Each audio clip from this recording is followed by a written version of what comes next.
We are starting our second game here. I am running the same list, the Star Dreadnought Assault Prototype, with Moff Gergerod, Wolf Levarin, Expanded Hangar Bays, Link Turbo Laser Towers, Director Krennic, the Advanced Transponder Nets, Damage Control Officer, Sensor Team, Ravager, Quad Turbo Laser Cannons, 5 TIE Bombers, and then I have the Captain Jonas as a bomber, and I was second player once again, and so Cameron chose superior positions, setting up his first. He's going with a Radis list, which is actually going to be really fun to play against. And right now, you have substitutions. Yeah, some of these cards are substitutions, but we sort of got it all in our heads. But ideally, the two MC30s just made with a barrage of Black Dice, Ordnance, ACMs, Foresight, Admonition, Lando, Radis.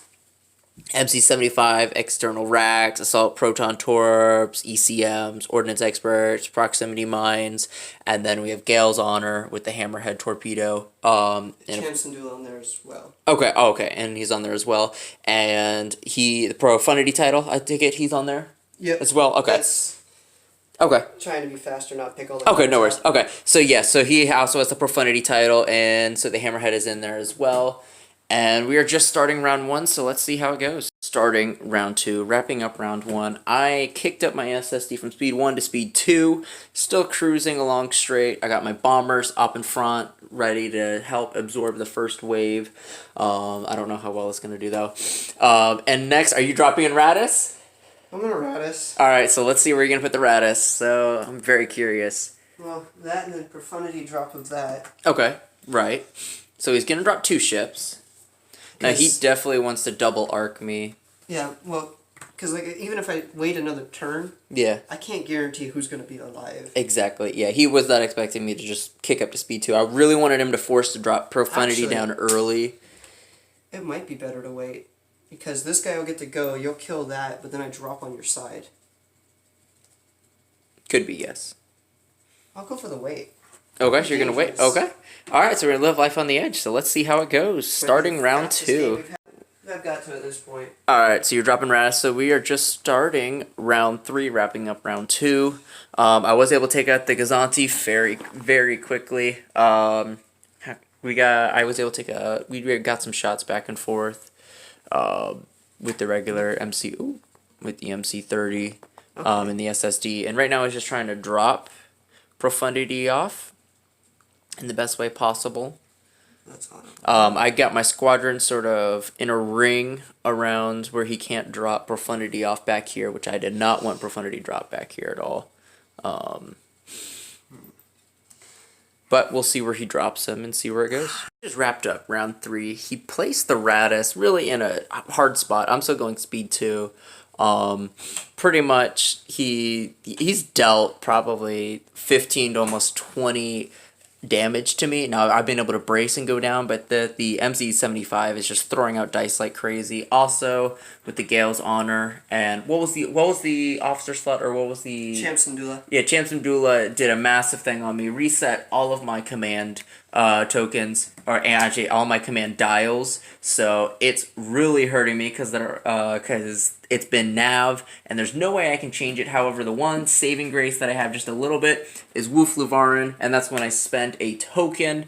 I can exhaust it and get that token back, so I can keep my Concentrate Fire token to trigger with the Ravager, so I'm getting 1 extra dice, but that's about it at this point. I'm hoping that with with us ramming back and forth and nowhere to go, that it will over time hurt them more, or especially the 75 with the bombers. But exactly. And Gale's Honor is just being a booger right now.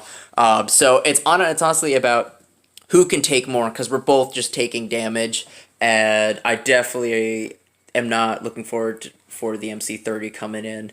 I was able to take out one of his MC30s though, so I am up there, but I am not up for long. The SSD's going down, but it's not going down without a fight. Wrapping up round 4, I was able to take out the Hammerhead. However, I have, I think, 11 or 12 damage on the SSD. Okay, 11 damage on the SSD. So definitely it's a, oh my goodness, what's the term called? 12. 12, okay, 12 damage. So I do have a crippled SSD at the moment. My only shot is just to really take down this MC75. I don't think I'm going to have a lot. It's gonna come really close. I think I might survive one more round of getting barraged. He's also still at long range, so I have one more before him. My bombers, I'm trying to just nitpick. I stripped him of his shields. I think I can get to medium. So he Think you might be get medium? Okay. Depending on where you are, you might be obstructed. But we'll see. This round's going to tell a lot of how this game's going. I did drop down to speed 1, performed a Jirjarad to ram the Hammerhead, and that's how I killed it. So we're going to see. He's still, what speed? 4 still? He is 4 spill. Still speed 1 on this guy. 1, 4. 4 on that guy. And 1 there. Okay. Just wrapping up the 4th round. So I was able to take out, thankfully, the MC75. However, I have 19 damage. Yeah, definitely this SSD has been through it all. And it is left up to it is up to Radis, Foresight Radis, to deal me in 3 damage, and he has full shield, so if he rams me, he probably should be able to survive my bomber barrage. But we'll see how this goes. This is definitely either way going to be the final round, probably hands down. So the SSD was killed. It was so funny watching the reroll. He needed to kill me by 1 and kept on changing his mind over and over on how he was going to use his reroll. And he finally got it. It took him a little bit, but he got it. What to do. Yeah, it was very stressful because originally he was off by 1 and he had to stop and redo it, and it was good. So he got me, and if my bombers didn't roll blanks, I would have taken him out too. But however, I've got another redirect. Oh, I know, but still my double. 3 of my bombers roll blanks, and I'm very disappointed in them. Even still, it was okay. So this is the only ship on the board that actually survived the entire engagement. Everything else is dead except squads, but since my SSD is dead, that means he tabled me with the squadrons. So he got 400 points for it. All that survived was... How much was it that survived? I'm curious. Yeah, I'll pull it up real quick. Because it might actually be like a 5-6 still.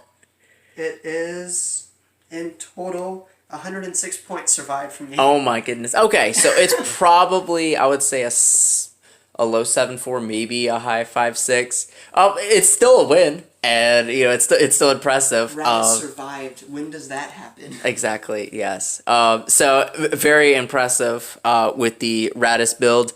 Especially just both of us winging stuff, me throwing my SSD out there and him, reacting really quickly to it. It was a really fun game, and both of us learned a lot with the Radis and how to deal accordingly. If it wasn't for being able to just barely drop on that arc, I would have been dead. He dropped just on the arc outside of my range to where, with my laser pointer, the plastic, the laser was on the plastic to where... I didn't have him in range, and that was all the difference because I placed one of my squadrons just a hair off, but still very impressive. You're getting good at the squadron game, though. Exactly. Yeah, we switched. Yeah, we now switched. I've gotten all ships and you're all squadrons. I still hate squadrons, but I'm trying to use them. I'm trying to appreciate them and trying to use them in different unconventional ways still. Don't let those misses make you upset. That's why you need Bomber Command Center. No, I hate Bomber Command Center. But hopefully, like I said, we both learned valuable lessons from this game that we can apply to future lists.